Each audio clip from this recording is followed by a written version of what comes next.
Like we're trying not to I know, let it fall out. I'm holding it up and you can't even see it. Can you see it? You can't see it, can you? Don't hang your head when you get lonely. So today we've got mustard seeds in our hands, and I found out today that it's only 1 millimeter like lengthwise. That's it. That's how tiny it is.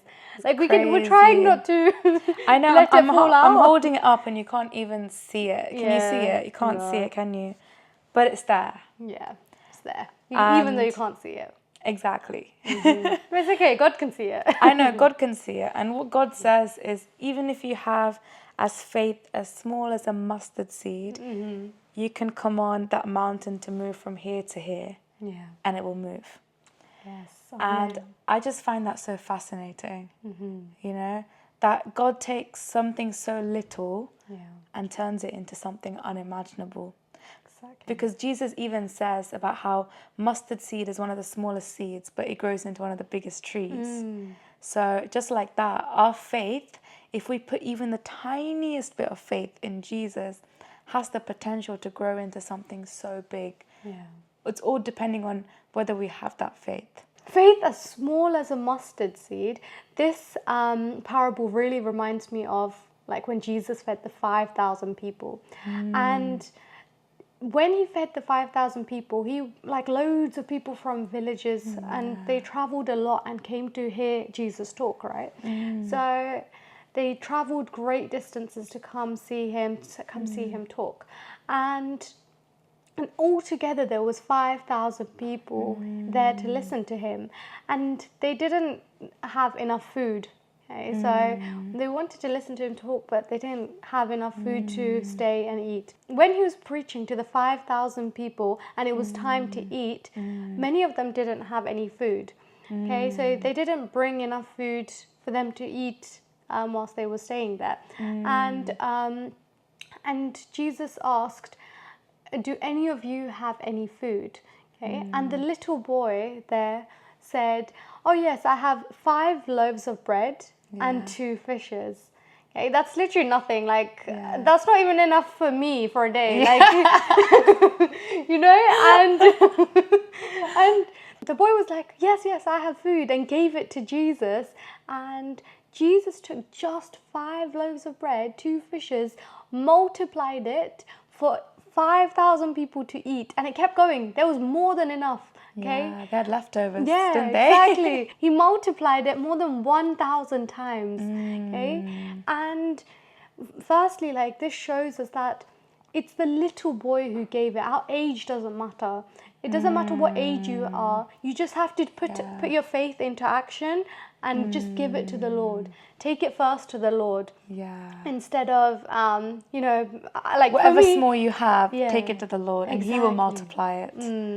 Because to be honest, if I was in his situation, I probably would have been like, yeah, I have food, but it's only enough for me. Like, you know, there's not enough for me to share. Exactly. And it's quite interesting, because how many of us would actually be like, I have food, but because the minute you say you have food, you have to share it, right? Yeah, exactly. So I'm sure like we would just keep it to ourselves. So literally, like right now, guys, Sanjana came in and she brought me prawn biryani, and I was like, oh my gosh. And I was like to my parents, I was like, none of you guys touch this. This is for me. She bought it especially for me. No, her mum sent it for me. And already I am going against what the boy did. It's true, because you know, like sometimes our flesh doesn't want to, you know. Exactly. But that faith that God can do it. Yeah. You know, that's what faith is. It kind of contradicts what anything you think is normal, or anything that is against like your flesh, like your flesh. Like it's not logical. Faith is not logical. So that little boy giving 5 loaves of bread and 2 fishes was actually like a big deal, considering there's 5,000 people. He's like, oh, would I even get a crumb? Like, I know, literally. whatever it is in our lives, and however little it may seem to us, it's really big for God. Because we're taking it to Him first. That is the bigger deal. It's not the amount that you bring. It's that you're bringing everything and presenting it to Him first. Yeah. So like right now, right now, like, how would you give it to God? It might be through charity or giving it to your family or whoever Jesus is calling you to give that to first, Yeah. instead of giving what you have left over to someone. Because then God can take whatever you give wholeheartedly and you just bless it and multiply it. And we need to give with that faith. We can't Yeah. be scared and be giving to others. Okay, when we're scared and giving to others, we're not walking We're not in walking in faith. faith. Yeah. It's like that line. We walk not by sight, but by faith. And you know, what you said as well, I actually like going back to that, what Jesus says. Jesus actually says, after saying, if you have faith as small as a mustard seed, he says, nothing will be impossible. And he also says, so to give a bit of context, the line comes, Jesus talks about the faith because his disciples basically were trying to drive out a demon, but they couldn't do it. And Jesus asks them, why do you have so little faith? You know, why do you have little faith? You're with me all the time. It's because you don't have faith, you're not able to do it. And that's when he goes on to say about faith as small as a mustard seed. And it's really interesting how he says, you're with me all the time. How can you not have faith? And I think that's something we forget, right? Because once we become, you know, obviously as Christians, we kind of sometimes can get very familiar with Jesus. We're just like, you know, that familiarity. And we actually forget God is a miracle working God. You know, he does miracles daily. He does things that are impossible, you know? And Jesus himself says, if you have that faith, nothing is impossible. So who are we to say, oh, I can't do it. Oh, it's too hard, you know? And that faith that Jesus talks about is just so beautiful, you know? And I actually have a story.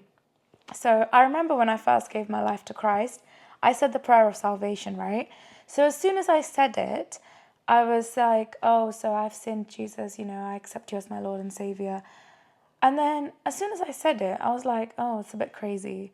I went back to my student accommodation and I was like, I don't really believe. But I had a bit of faith, just that little bit of faith. But I didn't want to believe, right? And I was kind of shying away from it. But that was enough for God. That was actually enough for God. The fact that I confessed with my mouth and actually came to him, even with the tiniest bit of faith, because that allowed him to actually enter my life. And slowly he started changing everything and started opening my eyes to truly see him. And I think going back to the example, the mustard seed grows, right? Just like that, our faith grows. God doesn't expect us to come to him with like a full-blown tree. Like, you know, our faith grows the more we know him. And I think that's the beauty of it as well. Yeah. And just like a tree grows, we have to water it every day. And we have to carry that faith in action. And everything that the Lord tells us to do, we must obey in full faith. Like, we shouldn't walk obeying his command, like obeying what he's telling us to do in fear. Because when we walk in fear, we're not able to grow in faith. We're just walking like we're just fearing the whole situation. We're like, God, help me through this, help me through this. Instead of walking like, oh God, you're God, like what is this situation gonna do to me? Like I have God next to me. That faith. So obviously the same small as a mustard seed is repeated in Matthew, Mark, but in Luke, I found this really interesting. So Luke 17:6 says about the mulberry tree that can be uprooted and planted in the sea, and how it would obey you. So in this case, Jesus talks about if you have faith as small as a mustard seed, you can tell that mulberry tree, it will be uprooted and planted in the sea, and it will obey you. So I found that quite interesting, the word obey, right? And it reminded me that faith actually gives us authority, right? Faith gives us authority to do what God asks us to do. Now, going back to how this came around as well, in Luke, the disciples basically ask him, Lord, how can we increase our faith? And Jesus not only replies with an answer, but he replies with something a bit more profound. You know, he reminds us of the authority that faith gives us. And the authority is that we're walking in God's will, doing his work, you know, in his name. And that authority is so powerful, right? And faith is what allows us to walk into that dimension. Now, when I'm talking about authority, I'm talking about things like having the boldness when we preach the gospel. God has given us the authority to trample on serpents' necks, right? To have authority in the place of prayer, in the place of intercession. So all of those things that God has given us, authority in his name. And I think we forget sometimes that faith is what activates it. So yeah, even doing everyday things. You know, if God has called us to do something, he has given us authority to do it. But our lack of faith can sometimes stop us.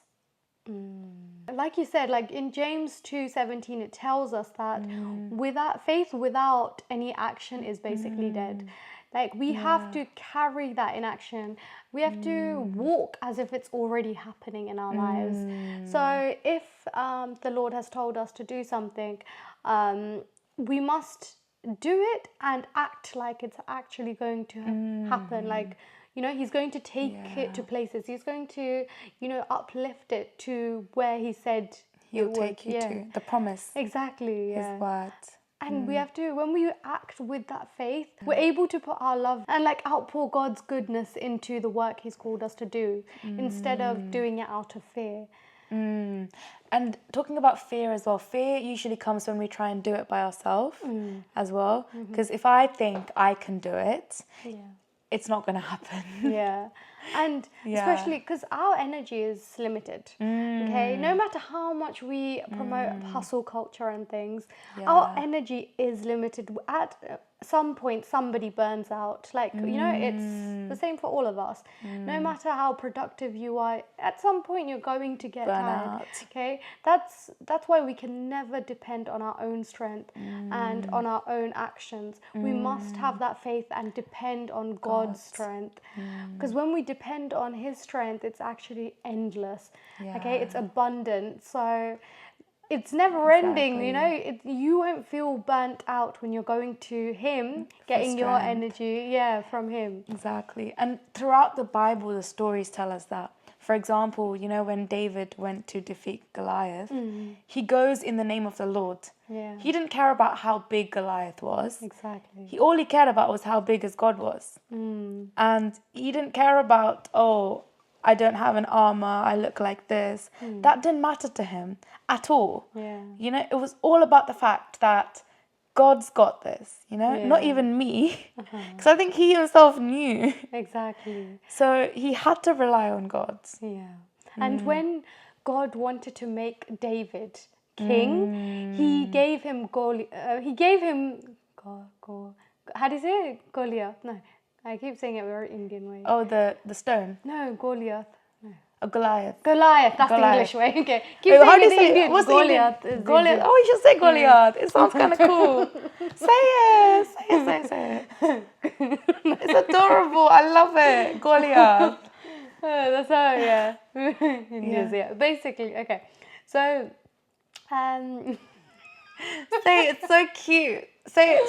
Oh, gosh. No. Oh, I love it. Goliath. Yeah, okay, so Goliath, okay. Goliath. Okay. And what we need to understand is when God wanted David to be the next king, okay, when he called him to be the king, he didn't just magically give him a crown and give him lots of gold. He gave him Goliath. Opportunities. He gave him Goliath so he could build his strength by facing situations like that. And you need to face situations in order to build your strength and understand that it's not because of you, because David was tiny compared to Goliath. And it's definitely not because of its own strength, it's because God gave him that strength. To, you know, fight him. Defeat him. Exactly. And that's like that. We have to understand that situations, when God is calling us to something, the path is not going to be straight. Like, there's going to be areas where you have to fully trust God with it. Then you understand, oh, none of this it was by my own works. Okay? All of this was due to God's strength. And walking in that faith through those situations when God brings in Goliath into your life Yeah. is when you have to like walk and make sure your faith is there like a mustard seed. And you know what? I think we should change our mindset and say, God, give me the bigger Goliath. Yeah. Because that way, it's not about you beating Goliath. It's about God's glory shining even brighter. He gets glorified, the bigger our Goliath. And I think it's a very dangerous prayer point to have, and it's one where that requires a lot of faith, bring on the bigger the giant. Yes. Because the bigger the giant, the greater the victory. And the victory is already yours because God's already won it for you. So why can't we ask for bigger giants? Yeah. Because when God has anointed you to do something, when David was anointed to be king, Yes. if he didn't go through that before he became king, when he became king, and he faced certain situations, he would literally collapse. He wouldn't be able to face it if God didn't build him up. Exactly. It's like going to the gym or eating healthy, You have to train yourself up. Same with spiritually and with faith. You have to train your faith up by letting go of it and giving it to God each time. Each situation that comes, you have to remember to give it to God and not focus on the situation, focus on God with that faith. With that mustard seed. Where's my mustard seed gone? Oh, it's gone. Mine's here. Where's it gone? Do you want the mustard seed? Yeah. Yeah. So this mustard seed can defeat any Goliath in your life. It's true. It's Literally. so true. I love it. So tiny. But yeah. I love it. That's all you need. Wow. Another story I really like is the story of the woman with the issue of blood who literally touched the hem of Jesus' garment and believed for healing. And what I love is that she had faith. Everyone else had faith, but she had the kind of faith that was kind of desperate, that made her run after God and literally just catch just the hem of his garment. And I feel that God is sometimes calling us to have that level of desperateness when it comes to chasing faith and a level of brokenness as well before the Lord. And I feel like that plus faith is actually very dangerous. It's dangerous for the enemy because that kind of faith doesn't just cause you to put things into action. It causes you to run into action. That's what she did. She literally ran and she just grabbed the hem of his garment. And because she was so desperate, she had the issue of blood. She was so desperate. She needed Jesus. And I think if we rewire ourselves and position ourselves in front of him like her, saying, God, I need you.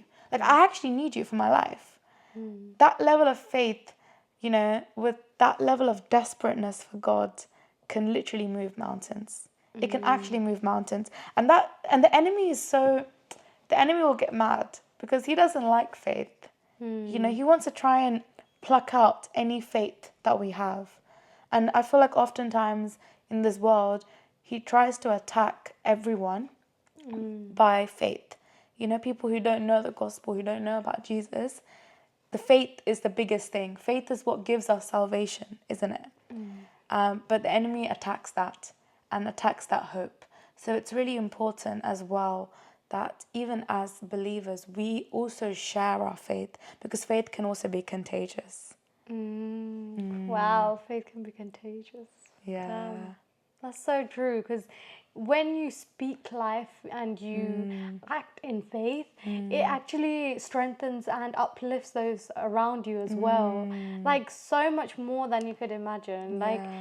Certain few negative words can actually impact. And same way, uplifting people is pouring out gold words, Exactly. It's so helpful. Exactly. And I think it's so important, we should be the messengers. The Bible calls us to share the gospel. It's the Great Commission to preach the good news. But it's also very interesting because I read this, in Romans. It talks about how faith comes by hearing and hearing the word of God.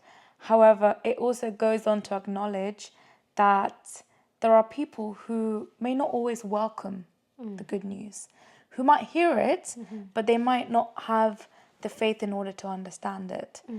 And I think it's actually, like I said, obviously the enemy has something to do with this, but I think one thing I feel like the root of this is because we don't understand that we are sinners. So for me, this is what I felt. It took a long time for me to understand what it meant to, yes, we're sinners, I understood that, but understanding that we're born into sin and we needed help. Because faith comes into action when we realize we need help. So if we don't realize we are sinners and we've sinned, then we don't need help. Then we can just live life however we want to.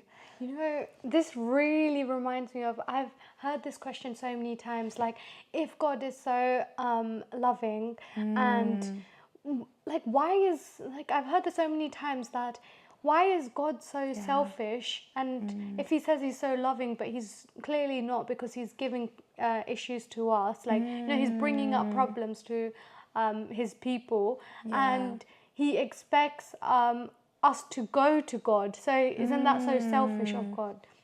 You know, I've heard this so many times. I've heard this question so many times. Isn't it so selfish of God to give us problems in order for us to go to him?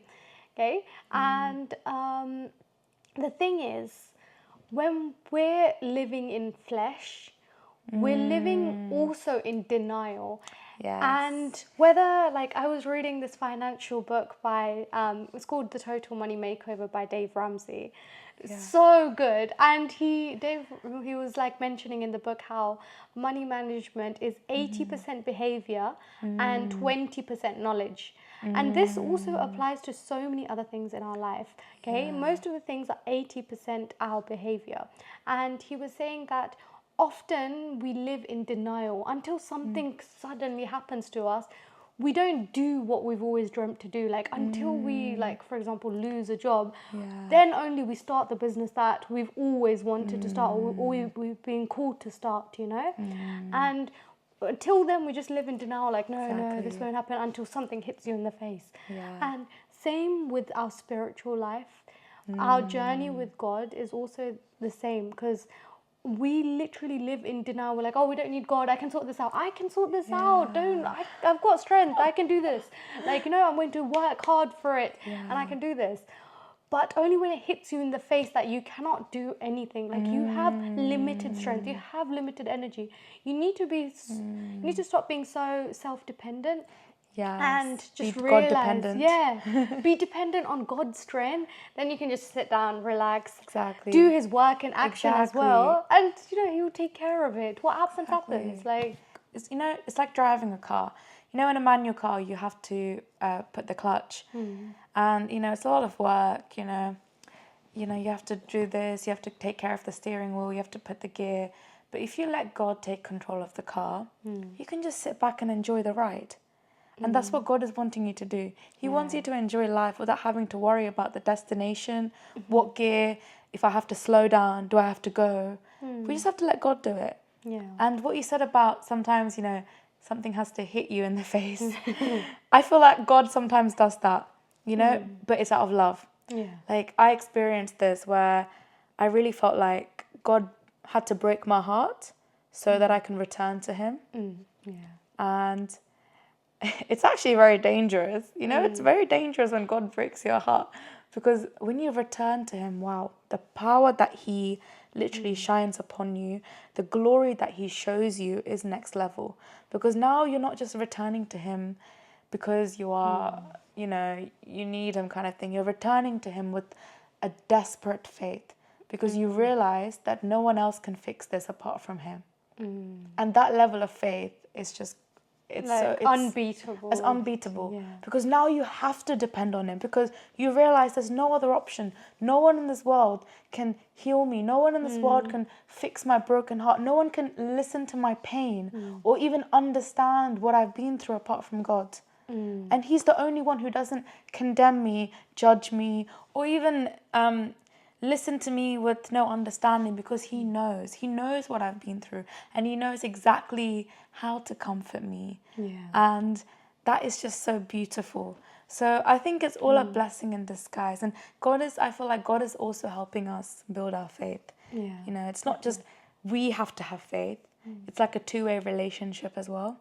God is also helping us build our faith through his word, through his presence. And like Jesus asks his disciples, you've been around me for so much and you still don't have faith. When we go to God, when we depend on his strength for all our situations, and we don't go to other people or other things, then we're not left half empty, and we don't drain the opposite person's energy.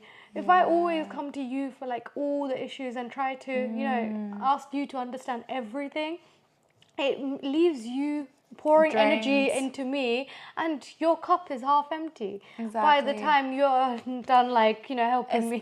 Especially if I don't derive my strength from God, Exactly. then I'm just empty. Like I have nothing. I'll just be tired, and I probably wouldn't be reacting in the correct way or how you would want me to react. Exactly. But when we go to God, he fills you till your cup overflows. Yeah. And then you're able to give. Exactly. You're able And to show give that freely. love to others. It's all part of God's plan. He wants to build you up, and you think there are certain times where it seems like you're down or you feel defeated, but it's all just a process. He's building you up and he's taking you to heights you can't even imagine. Yeah. And it's all part of God's plan. All part of God's plan. Truly. The way he thinks is literally, you cannot even Different. imagine. You just have to have faith. Like, Faith as small as a mustard seed.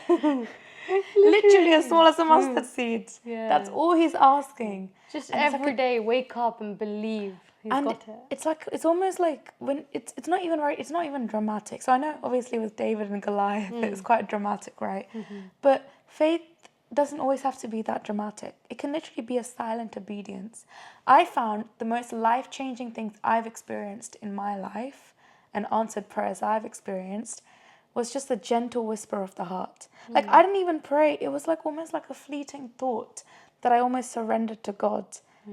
And God just did his thing. Yeah. And I was like, wow, God, you're so good. And I realized what he actually meant by faith as small as a mustard seed. There are things that I've prayed. I'm like, I'm pressing in, praying and praying and praying. Yeah. I haven't seen it yet. And there's a time when I'm just, I just have that gentle whisper in my heart, almost putting it fully on God. And then it happens almost immediately. And it's so beautiful. And I think that faith, that deep, heartfelt faith is what it means by faith as small as a mustard seed. And I truly believe that it's deep within your heart. And I think that's the faith that God is calling us to. Not just what we say from our mouth, but from our heart, So yeah, I don't know where my mustard seed's gone, but God knows it's there. The faith is there. It's growing somewhere. I'll soon have a tree in here, but... Amen to that. Me too. I don't know where my mustard seed's gone. It's okay. But we'll I just believe water God it. is going to turn it into a tree. And we urge you this week, try having faith as small as a mustard seed and just see what God can do with it. Yeah. Just every thought, just every little thought, just surrender it to him and just walk in confidence that he's got it. He's got it. Like today, oh my gosh, I'm going to miss the bus. Oh no, I'm 10 minutes late. So what? God can send me a plane. That happened to me, not the plane part. But I was walking, right? I got off the station. I was meant to go to church and I was like running, but I was like, God, I don't have the energy. But I said to myself, I'm going to make the train. Bearing in mind, the district line was just open. You know when the doors are about to close, right? It was just open. It was just open. And I was just like, taking my time. I was like, yeah, God, I got this. Tap my oyster. Get inside the train. And then it just closes. Like normally it's not even open that long. Yeah. But I was like, God, I'm going to make it. I'm going to make it. And I know I should have probably ran. Normal me would have ran. Yeah. But I think I was just so tired. I was just like, I'll make it. And I made it. It's little things like that, Exactly. God answers those little prayers. Nothing is too small or big for him. Yeah. He hears little every thing. prayers, every prayer. Whether Yeah. it's missing, like catching your train on time, or even just getting into your dream university. You know, whatever, however big, small, whatever it is, he's got you. Exactly. As Yeah. long as you have that faith, as small as a mustard seed.